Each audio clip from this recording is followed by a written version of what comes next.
CBS Network Studios. Our Richard Jefferson joining us from his home studio to break down tonight's Nets loss to Oklahoma City. The final count, 129-116. And Richard, the night started out so well for Brooklyn. They had a 6-point edge at break time. OKC turning up the pace in that third quarter. We did see some mental lapses by the Nets, defensive rotations, but not a lot of answers. How did you see things? Well, look, after the first quarter, the Nets really kind of slowed down. Ultimately, you have to kind of, put points. Like, you understand that Shea is going to get his numbers. You know that Al Horford is a solid player. But when you start getting numbers like 22 points for Al Horford, 25 points for Diallo, like, these are numbers that if you're trying to be a good defensive team, if your goals are trying to win a championship, are building in that direction, right now the Nets are I think 18th coming into tonight on defense. They gave up a season high to OKC in points. And so when you look at this game, it's like some games you don't deserve to win, but you do. And some games you don't deserve to win and you don't. And this is one of those games that I'm not going to say that the Nets deserve to win if you look at their 48-minute effort. So OKC improves to 5-4 overall. Surprising good start from this young team, and you touched on those stars. Thunderstruck tonight indeed. Shea Gilgeous-Alexander, they're building around him. He's doing so much more offensively. Diallo, Horford, he brings that veteran stability. They were great. Yeah, they were outstanding, and it was a team effort. Now, this is a team that's been through a lot of changes in the last few years.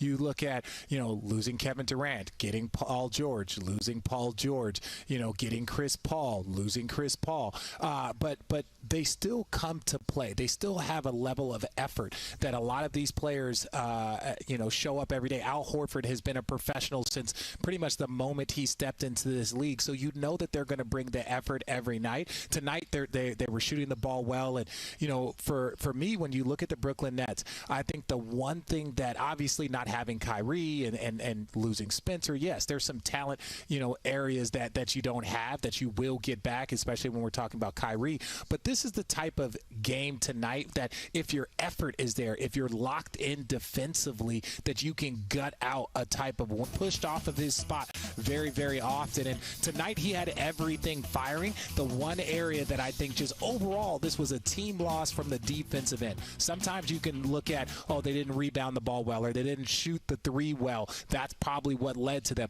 Tonight it just looked like a little bit of lack of defensive intensity, but I believe that this Nets team is going to be just fine. These are some of the things they just have to work out over the course of the season. KD definitely leading the way as you are highlighting. Let's look at the final stats and some team numbers, if you will. 129-116, again, the final count. The Nets shooting for the game just around 50%. The fast break points, one of the areas definitely in the loss column, Richard.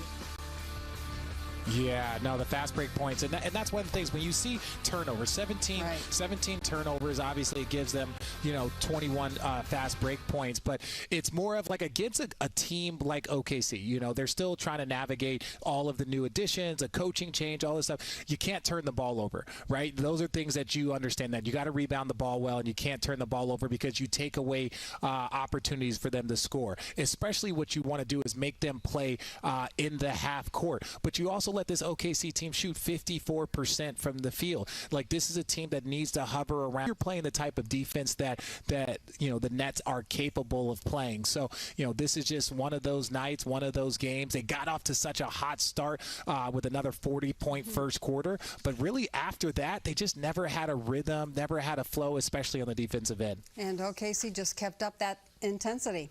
All right, let's take our first time out on the post-game show. Coming up, we'll head back. Some closing thoughts from Ian Eagle and Sarah Kustok. We'll also hear from Nets head coach Steve Nash after this loss against the Thunder. And we'll preview Brooklyn's next game. They host the... And then DeAndre Jordan tried to contest the second one, but a guy's already got a rhythm. That's when it becomes a little bit harder to pick up your defense when players are playing with comfort. Okay, so we're breaking down the defense. What's correctable? What's the first thing you look at?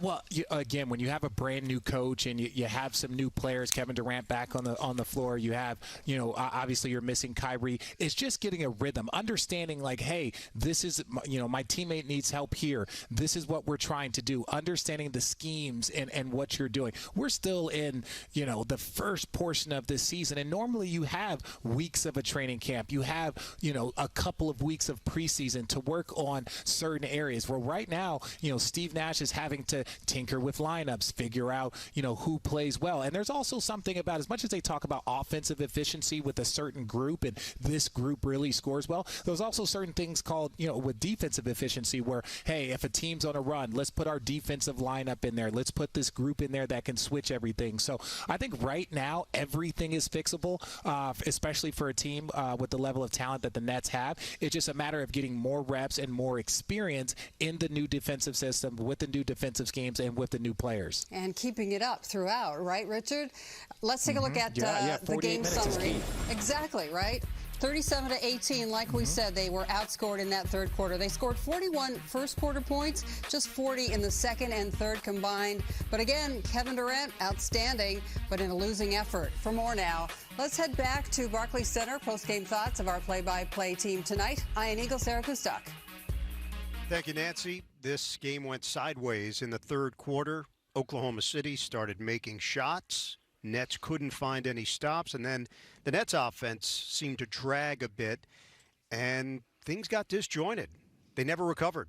Thunder gained confidence, and the Nets never found their rhythm again. OKC walks out of here with a very impressive win against Brooklyn. Yeah, first thing, give credit to Oklahoma City Thunder because they came in with a very effective game plan and a whole lot of effort and intensity. And you said it, I think their confidence just grew throughout the course of the game because they were getting stops, because they were getting some easy baskets in transition, off of turnovers, and just did a nice job throughout holding a steady pace. Shai Gilgeous-Alexander is a budding star in this league, but it was the totality of the group and how they were able to be effective. Kyrie Irving not with the team, still out for personal reasons. That remains a bit of a mystery as to when he'll be back, and really they can't stop and wait for him because the games keep coming.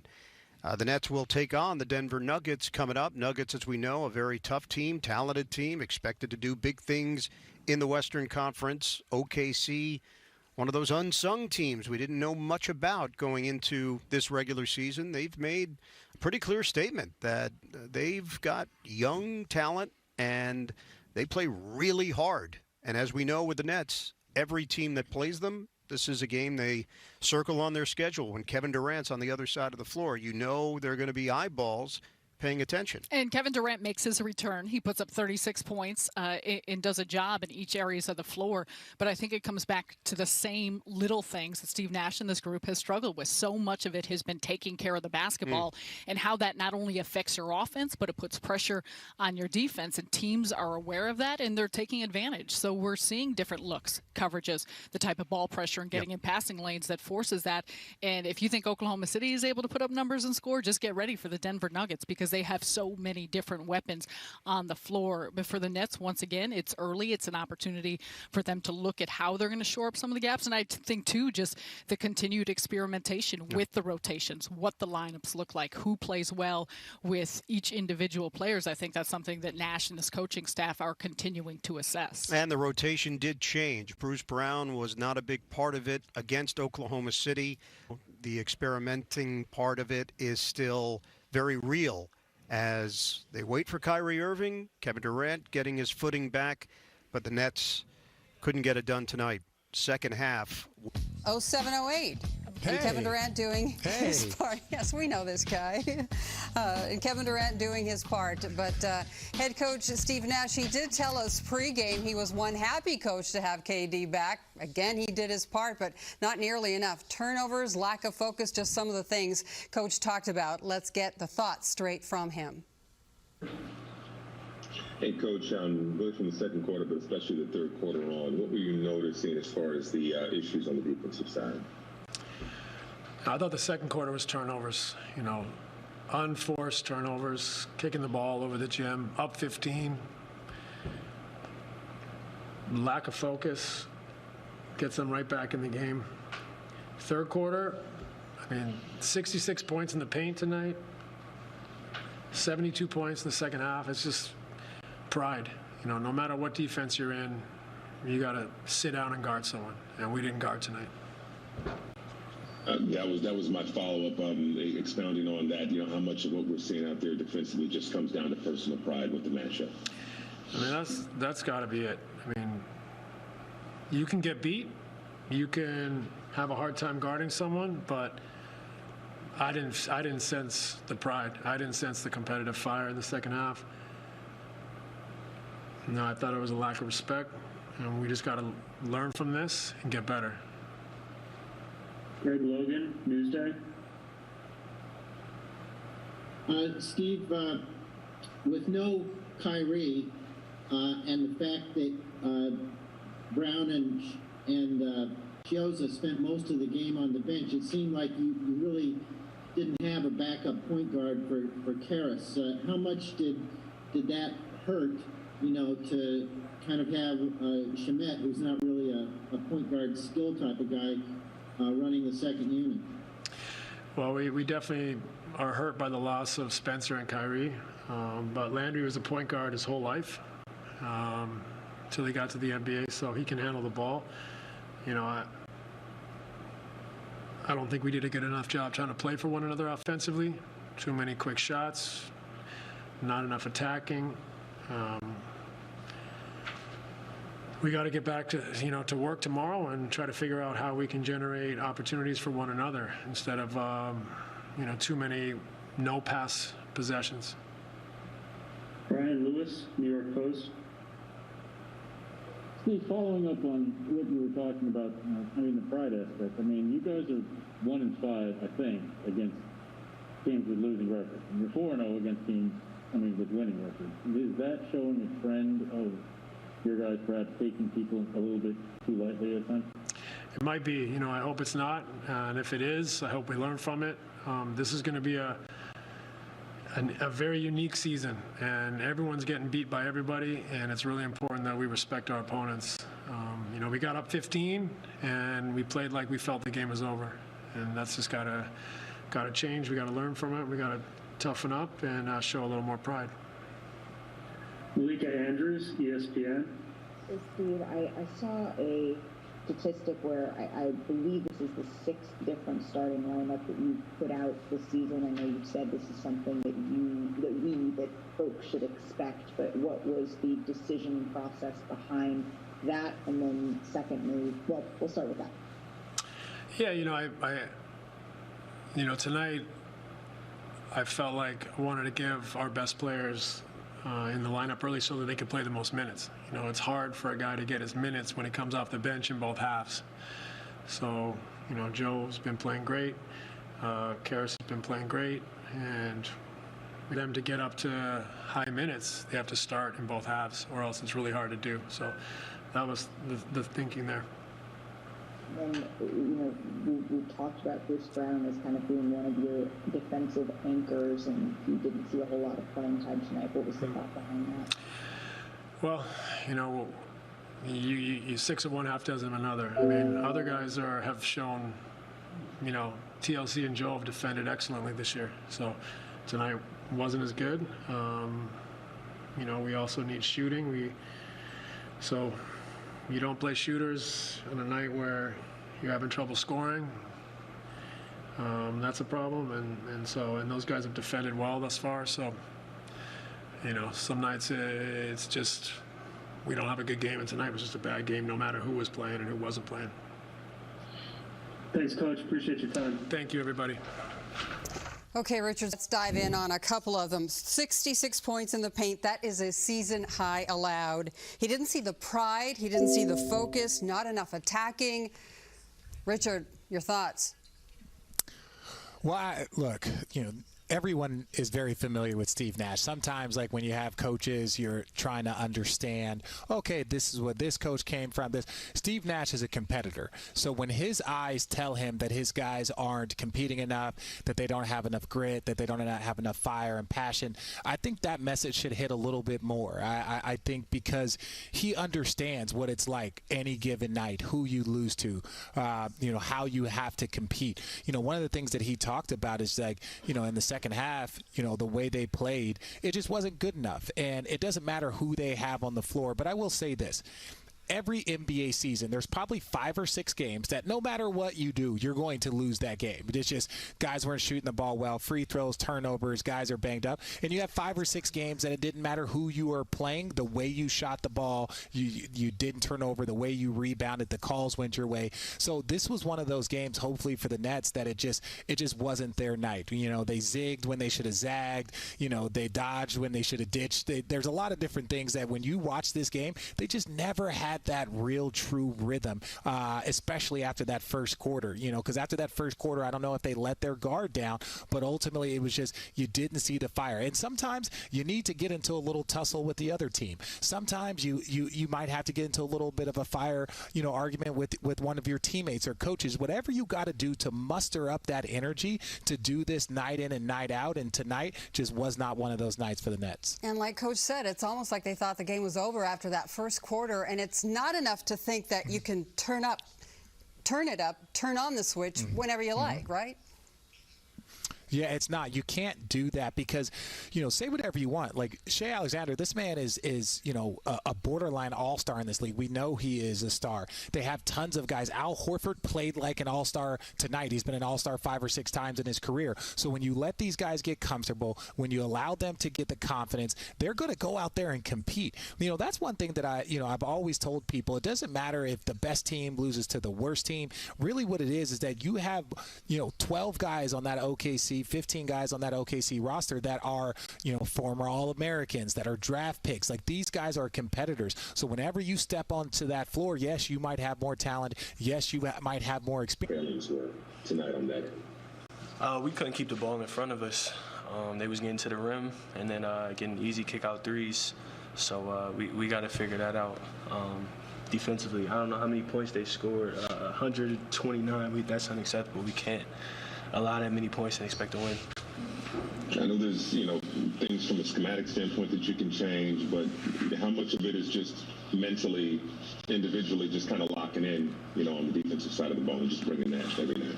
I think it's a little bit of both. We gotta lock into our man and play one-on-one defense, but we also have to know the schemes because they're slipping out of screens, they're setting screens, and we're switching certain matchups, and we're just not locked in on that end of the floor right now. Christian Winfield, New York Daily News. Hey, Karis, Steve seemed pretty just upset and maybe disappointed in what he saw on the court because I'm sure he knows that you guys are capable of competing at a higher level. How does he communicate that to you guys? And is that, he talked about more so pride in the effort aspect and being locked in on defensively. Is that something that he'll communicate to you guys in a film session, or how does he pinpoint those areas for you guys? I mean, he was talking all through the game, letting us know that, we weren't doing our job. But we know that. We're basketball players. We all, study the game. We know how it feels when we're not playing, well on that end of the floor. So he didn't have to tell us for us to know that, we knew that.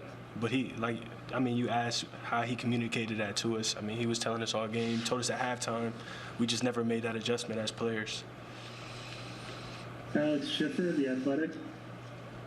Karis, you guys had a hard time from three-point territory all night. Was it as simple as the ball just not going in, or there was more you guys could have done for better looks?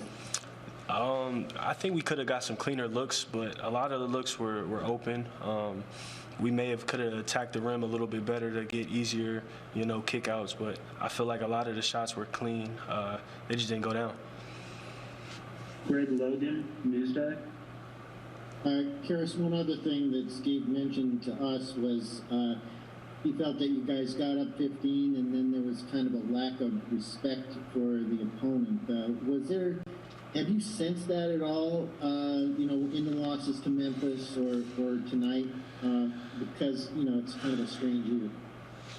I don't know if I would say we're disrespecting our opponent. I think that's kind of easy to say with the talent that we have on our team. When we don't win games like this, I think it's easy to say we just, didn't respect our opponent. But I don't think it was that. I feel like we could have played better defensively. I feel like we all love the game. We all respect the game. And we know what happens. They're NBA players just like we are. So at the end of the day, we know what we have to bring. I wouldn't say we disrespecting our opponent or the game or anything like that. Brian Lewis, New York Post.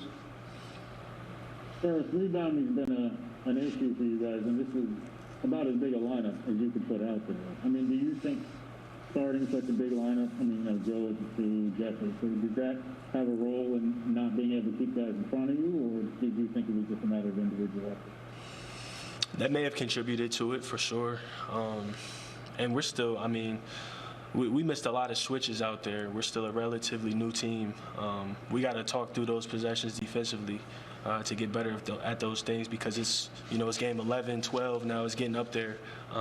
We can't keep saying the same things, you know what I'm saying? So I think that may have contributed to it, the bigger lineup, but we still got to play better defense. Okay, Richard, so Karras says coach delivered the message. They, as players, knew it anyway, didn't make the adjustment. So it might sound like a simple question, but why not? Well, look, sometimes it's kind of like quicksand, where the more you struggle, the more you kind of sink. And, I think they came out with the right intention. And sometimes, and look, we talk about, their defense. And I believe they're, like said earlier, that they're 18th in the league in defensive efficiency. So if they came out and had a 40-point first quarter against a team that, let's say is subpar when you talk about their talent level, which Karras, alluded to there, sometimes you're like, okay, this is just going to be one of those offensive nights.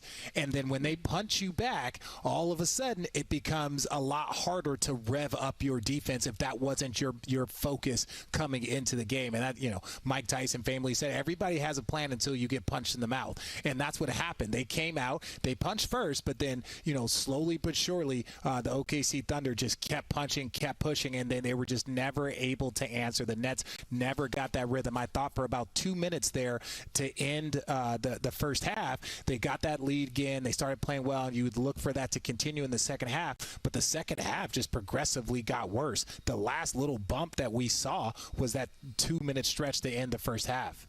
Just got to keep learning, right? Just got to keep learning. Okay. Up next for Karras and the Nets, it's a matchup against Nikola Jokic and the Denver Nuggets. They were in Manhattan tonight to square off against the Knicks. Let's check out some highlights. Brooklyn's next 2 opponents head-to-head. Julius Randle knocking down the triple here en route to 29 points for him. Knicks in front in the first, but it was all Denver after that. Jumping to the third, Gary Harris, the steal. Forget about him. All the way the other way for the dunk. Nuggets by 20. And later still, Jokic now, a little fake. He is just so good. And the jam. Scoring 22 points, 10 rebounds. We will see him up close. Nuggets a winner 114-89. The Nuggets and the Knicks will be Brooklyn's next 2 opponents, as we've detailed. First on Tuesday, when the Nets host Denver at Barclays Center. Our coverage starts at 7 p.m. It's then a quick turnaround on Wednesday when the Nets head to the Garden. And then it's back to Brooklyn for a pair of games, including return to action Tuesday when they will host Nikola Jokic and the Nuggets. Our coverage starts with the pregame show at 7 p.m. Tip-off scheduled shortly after 7:30. Nets Nuggets from Barclays Center. That is Tuesday night, 7 o'clock. Only here on Yes. Nets go down 129-116. Jared Allen, he did get the start at center. 15 points from him. His thoughts. Hey, Jared, what was the message in the locker room after this one? It's just that really we got outplayed. We came out there we started out good, but then we let off the gas pedal a little bit and we let them come back and run the game. How disappointing, how frustrating is it, when you're just an inability to get stops out there? It's definitely frustrating, especially that we were doing it in the first quarter. We came out how we usually play. We came out with energy, passing the ball, getting stops, and we just couldn't do it for the rest of the game. Malika Andrews, ESPN. Jared, as one of the defense is a collective, but as one of the defensive anchors of this team, when Steve Nash is coming out and putting so much of this loss on that end of the ball, how much are you looking in kind of on yourself and how you could have maybe sparked your teammates in that way? Right. Yeah. I really want to be down there helping my teammates out. I feel like this game, I'm not trying to pass the blame off to somebody else. I still need to do better on my part. It was kind of tough without Horford being able to pop. He was taking me away from the paint. He was doing a great job doing there. But still, at the end of the day, I have to be better. I have to have my teammates back. Christian Winfield, New York Daily News. Hey, Jared, you guys were up 15, and you mentioned that you guys had locked in defensively early on. Was there a moment that you sensed things start to slip, and then what was preventing you guys from picking it back up after it did start to slip? Right. I feel like we just had a lot of turnovers in a row. We were just throwing the ball carelessly. We stopped playing defense a little bit. We weren't as locked in. And it was just, you could see it towards the end of the first quarter, like probably the last minute, and then the second quarter, they just came out playing their game. So just that little instance, that's when we let them have it. Back to Malika Andrews, ESPN. I know that playing the full 48 is sort of a trope that we hear over and over, but Steve said it sort of was like you got up 15 and then you acted like the game, not you individually, but the team acted like the game was won, and that perhaps is an issue of pride. Do you feel that way, or how do you assess that? I think that's almost heads on what it is. We let up. They're still an NBA team. They're a great team. You know, they're not at the top of the standings in the West, but the West is a great conference, and they're battling for their position. So we still have to bring it every night. We still have to be on our game and locked in. Back to Christian. Jared, Steve was talking about just on the defensive end of the ball, how he wanted just to see, just a better effort out there. How was he communicating that to you guys in the moment? And then how is he, when it comes to effort, I mean, how do you improve that? Is that something he pinpoints in film sessions? Like how does all this improve for me? How he said is how I said. He just said that we need to be better. We are playing horrible on defense. And, he said that to us, and it's not like we could argue because we all knew it. And it's not that we weren't running our schemes right. It wasn't that we were playing not our defense. I think it was just an overall effort on everybody's end. Last question for Jared. Brian Lewis, New York Post. Hey, Jared, this is twofold. I mean, when you look at some of the teams that you lost to, you point out they're all NBA teams. When you see Memphis, you see Washington, do you think perhaps this isn't the only team that you guys might have overlooked a little bit at some point in the game? Do you sense a trend there? And secondly, this is about as big a lineup as Steve has put out there. I mean, do you think that may have contributed to some of the issues in terms of guarding the ball and keeping people in front of it? I don't think necessarily we're overlooking teams. If we look back, all of those teams, I just feel like we're a step slow. I feel like we weren't completely locked in. It may be because, like you said, but that's not why I think. I think tonight we maybe had a case of that. And in terms of having the big lineup, if we look at their stats, a lot of them shoot threes. A lot of them are getting threes up. So having just a tall lineup, it may be hard to guard them out there. Well, as the leader of this team, Kevin Durant is going to take it upon himself to some degree to help correct all of this. He spoke a short time ago with Michael and the media. Hey, Chad. First off, hope the fam, you keep everybody healthy. Understanding you're someone who hates to miss any time. What was the last week like for you? It was. I mean, I wouldn't say it was a struggle. I would definitely would love to be out there with my teammates, but this is circumstances. COVID just put us under these circumstances, and a lot of guys around the league are under protocol. So, it's something we knew coming into the season that may happen. So, I wasn't too upset about it. I'm glad I'm back playing, though. What do you feel has to change on the defensive side of the ball in order for this team to be successful? We just got to get consistent at it. I felt like we played some great defensive games this past week when I was out, and throughout the season, I just think we've been up and down on that side of the ball, and it's a matter of time before we start to put it all together, and become more consistent with it, and that's going to happen over time. Brian Lewis, New York Post. Hey, Kevin, in your mind, when you look at some of these games that you guys have played, I mean, Steve was pretty irritated, seemed a little bit irritated about the appearance that you guys thought this game was over when you were up 15. I'm curious, if some of the teams that you've played, do you think maybe that some of these games you've looked past, not you specifically, but the team has looked past some of these so-called lesser opponents? I want to say that I think you got to give credit to these other teams that's coming in here and playing with a sense of urgency to start. Guys are making shots. I mean, they hit 15 threes tonight. They started off slow shooting threes, but once they got confident, they started to knock them down, and we dug ourselves a hole there. To start the fourth, end of the third, and from there you just give a young team confidence. But just got to keep plugging away.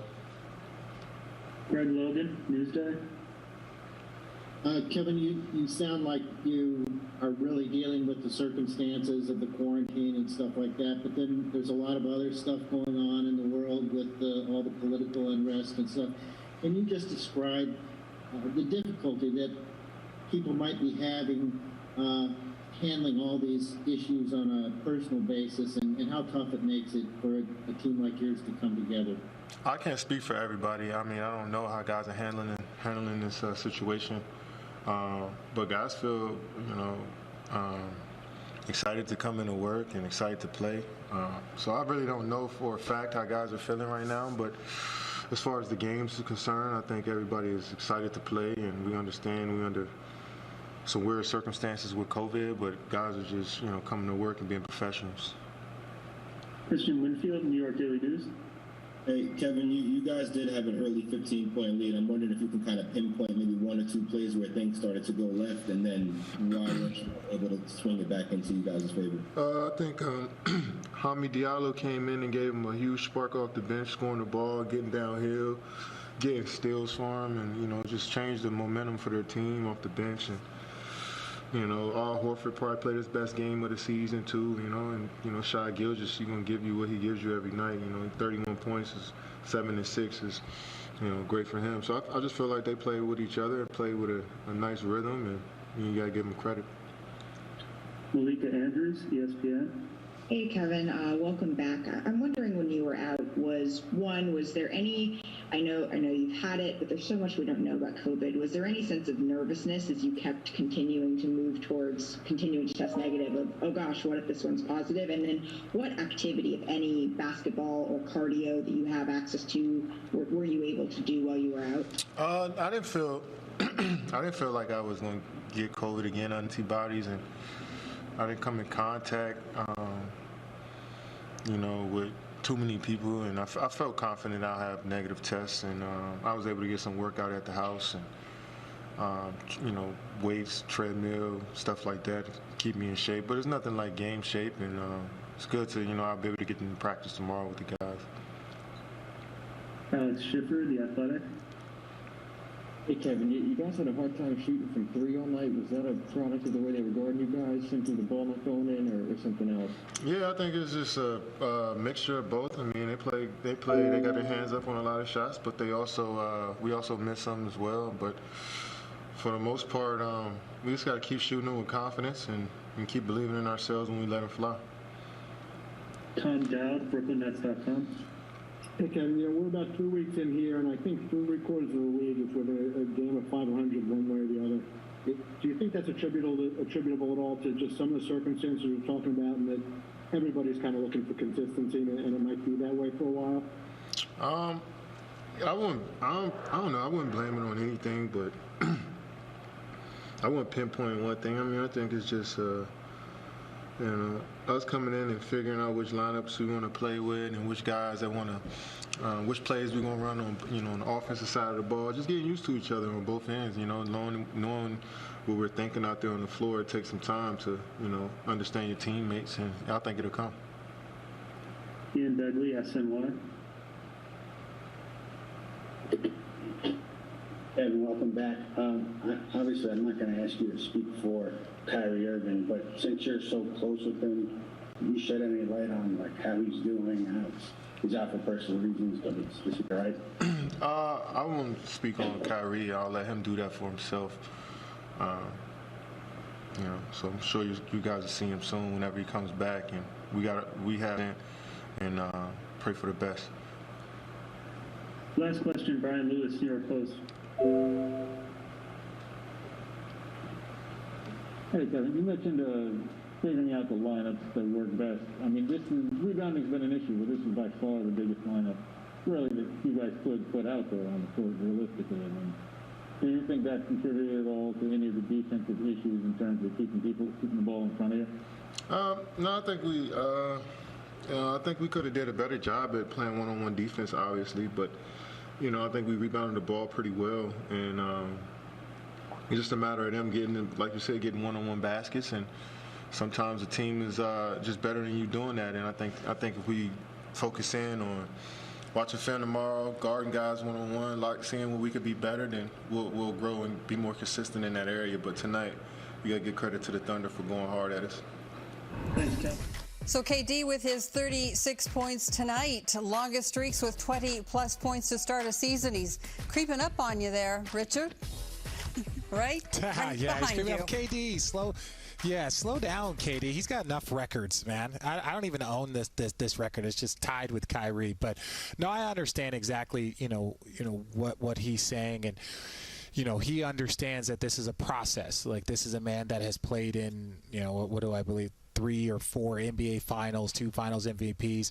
You don't get to that level of greatness, that level of success personally and individually if you don't understand that game 10, game 15, it's all a process and building towards where you want to get. This was a step in the wrong direction, but he just got back. They're dealing with some other things, but ultimately I believe that this team has the right mindset and they want to be great.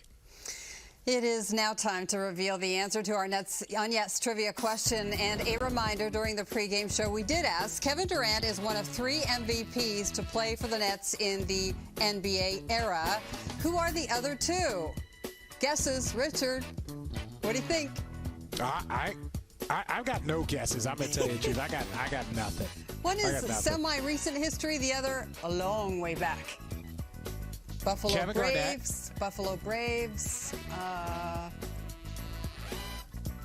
Yeah, okay, I got 3, Kevin Garnett. 2, That's all 1. I got. Okay, Bob McAdoo and Kevin Garnett. Big Mac. Okay, yeah, curveball. I got the KG one. The big Bob Mac, I didn't know. Okay. To the task at hand. And up next, it's Denver. What do you tell your guys? Put your Steve Nash head coach cap on and look at your guys. What do you tell them? It's Denver. They've been playing very, very well. They have been playing well. And look, I'll put you in the mindset of the Denver Nuggets. If you're the Denver Nuggets and you see a team like this not play well the night before, you're just like, ugh. See, a lot of people have that